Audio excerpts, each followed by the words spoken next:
আমাদের এবারের যাত্রা গিদাইন্স শহর থেকে প্রায় 150 কিলোমিটার দক্ষিণে পোল্যান্ডের আরেক প্রাচীন শহর তরুণের উদ্দেশ্যে।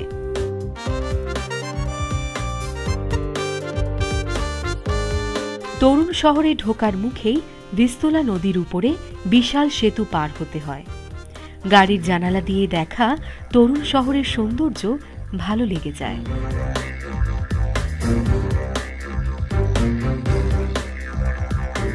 শহরটা ছোট, 117 বর্গ কিলোমিটারের মতো আয়তন, লোকসংখ্যা 2 লাখের মতো। 1233 সালে এই জনপদ শহরের মর্যাদা পায়। তখন তার নাম ছিল থর্ন। থর্ন থেকে নাম হয়েছে তরুণ। শহরের নতুন অংশটিতে দেখার মতো তেমন কিছুই নেই। ইউরোপের 8-10টা শহরতলির মতোই তার অবয়ব। কিছু অফিস বিল্ডিং, কিছু দোকানপাট, প্রশস্ত সড়ক, দুই পাশে গাছগাছালি। আমরা নেমে পড়ি পুরান শহরে। এই পুরান শহরটা নিয়েই মানুষের কৌতূহল অনেক বেশি। স্থানীয় কিছু লোকের দেখা আমরা পাই। যেদিকেই চোখ যায় সবকিছুর মধ্যেই এক ধরনের আভিজাত্য আর কোপার্নিকাস। কোপার্নিকাস এখানে জন্মেছেন, বড় হয়েছেন বলেই বছরে প্রায় 15 লাখ পর্যটক এখানে আসেন।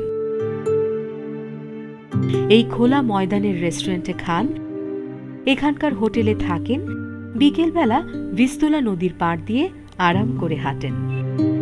আমার সামনে কোপার্নিকাস। এক হাত দিয়ে তিনি আকাশে সূর্য নির্দেশ করছেন, যে সূর্যকে কেন্দ্র করেই আসলে সবকিছু ঘুরছে। আর অন্য হাতে তিনি ধরে আছেন জ্যোতিষশাস্ত্রের স্মারকবাহী গোলক, যে গোলকেরও কেন্দ্রবিন্দু আসলে সূর্য। এই ছোট্ট শহরটির যেদিকেই চোখ যাবে কোপার্নিকাসকে কেউ অবহেলা করতে পারবেন না। বিশ্ববিদ্যালয়ের নাম, সড়কের নাম, উদ্যানের নাম সবকিছুর সাথেই একটা কোপার্নিকাস যুক্ত হয়ে আছে। 1473 সালের 19 ফেব্রুয়ারি এই তরুণ শহরের এক বাড়িতে জন্ম হয় এক শিশুর। তার বাবা জার্মান, মা এই শহরের এক বড়লোকের মেয়ে। 19 বছর বয়সে এখান থেকে চলে যান পিতৃভূমি ক্রাকোভ শহরে। ক্রাকোভ তখন পোল্যান্ডের রাজধানী। সেখানে একটা বিশ্ববিদ্যালয় আছে। তিনি ভর্তি হন কলা বিভাগে। একটানা 4 বছর এখানে পড়তে গিয়ে তিনি জ্যোতির্বিজ্ঞানের উপর জ্ঞানার্জন করেন। 1495 সালে কোনো সার্টিফিকেট না নিয়েই ছেড়ে দেন বিশ্ববিদ্যালয়। এরপর আইনশাস্ত্র পড়ার জন্য যান ইতালি। 1503 সালে ইতালির বলগোনা বিশ্ববিদ্যালয় থেকে আইনশাস্ত্রে ডক্টরেট ডিগ্রি অর্জন করেন। কিন্তু বড়ই অস্থির তার মন। আইনের সাথে চিকিৎসা বিজ্ঞানের কোনোই সম্পর্ক নেই, কিন্তু তিনি ডাক্তারি শিখতে চাইলেন। ভর্তি হলেন মেডিকেল স্কুলে। 1503 সালে 30 বছর বয়সসীমার মধ্যেই শেষ করলেন তাবৎ পড়াশোনা। শুরু হলো কর্মজীবন। এই হলো নিকোলাস কোপার্নিকাস। কোপার্নিকাস বিখ্যাত হয়ে আছেন তার হেলোসেন্ট্রিক থিওরির জন্য, কিন্তু এটুকু ছাড়াও তার আরো অনেক পরিচয় ছিল। এই জ্যোতির্বিজ্ঞানী, চিকিৎসক, বিচারক ছাড়াও ছিলেন একজন অঙ্কশাস্ত্রবিদ, অনুবাদক, চিত্রশিল্পী, ধর্মগুরু, শাসক, সেনা কর্মকর্তা, কূটনীতিক এবং অর্থনীতিবিদ। 1505 সাল থেকে দীর্ঘ 37 বছর একটানা সাধনা করে তার তত্ত্বকথা লিখে রেখেছিলেন একটা বইতে। বইটির নাম on the revolution of the celestial sphere. এই বইটি প্রকাশের জন্য উন্মুখ ছিলেন তিনি। শেষ জীবনে অত্যন্ত কাকতালীয়ভাবে তার মরণ দিনে বইটি প্রকাশ পায়। সে দিনটি ছিল 24 মে 1543 সাল। আমরা এসে পড়ি কোপার্নিকাসের বাড়ির সামনে। সিটি স্কোয়ারের পাশ দিয়ে হাঁটতে হাঁটতেই চোখে পড়ে একটা সাইনবোর্ড, তীর চিহ্ন দিয়ে লেখা কোপার্নিকা। সেই পাথরে ইট বিছানো পথ, দুপাশে খুব সরু ফুটপাত। ফুটপাতগুলোর উপরেই 4-5 তলা উচ্চতার সারি সারি বাড়ি। চতুর্দশ শতকে গথিক স্থাপত্য রীতিতে তৈরি লাল লাইটের বাড়িটির বাইরের ফ্যাসাদ জুড়ে কারুকাজ।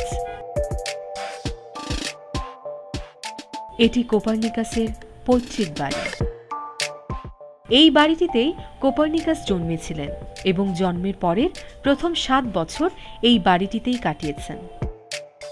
বাড়িতে ঢোকার মুখের দরজায় পোলিশ ভাষায় বাড়িটির নাম লেখা ডোম মিকোলাজা কোপার্নিকা। আমরা ঢুকে পড়ি কোপার্নিকাসের বাড়ির ভেতরে। ভিতরে ঢুকতেই প্রথমেই সুভেনির শপ।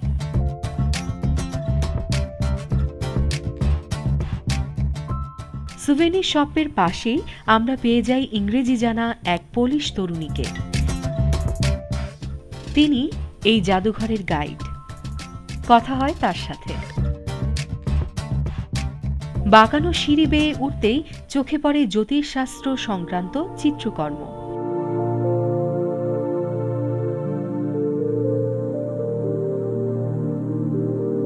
তার পাশেই রাখা কোপার্নিকাসের লেখা সেই বিখ্যাত গবেষণাপত্র, যাতে কোপার্নিকাস দেখিয়েছেন সূর্যই এই ব্রহ্মাণ্ডের সমস্ত শক্তির আধার।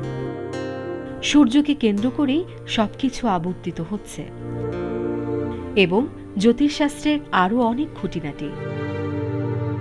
গ্রহ, উপগ্রহ, নক্ষত্র, নক্ষত্রপুঞ্জের অবস্থান এবং কবে সেগুলো অবস্থান পরিবর্তন করে তা চিত্রের সাহায্যে দেখানো হয়েছে। চিকিৎসক কোপার্নিকাস যেসব যন্ত্রপাতি ব্যবহার করে ঔষধ তৈরি করতেন তাও সংরক্ষণ করে রাখা হয়েছে সযতনে। কোপার্নিকাস যেসব তৈজসপত্র ব্যবহার করতেন সেসবেরও দেখা মিলে এই জাদুঘরটিতে।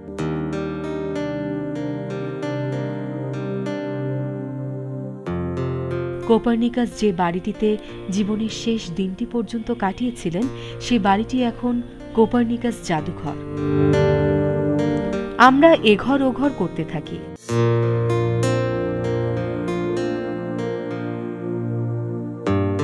ছশো বছরের পুরনো সেই কাগজ, সেই দূরবীন, সেই জ্যামিতির কম্পাস দেখে দেখে পুলকিত হই।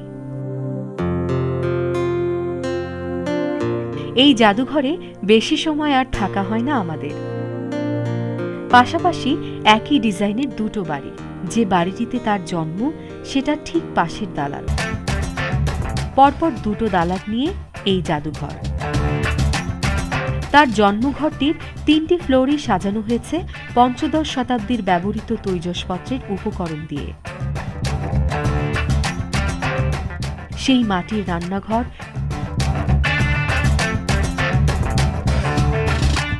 কাঠের লাকড়ি,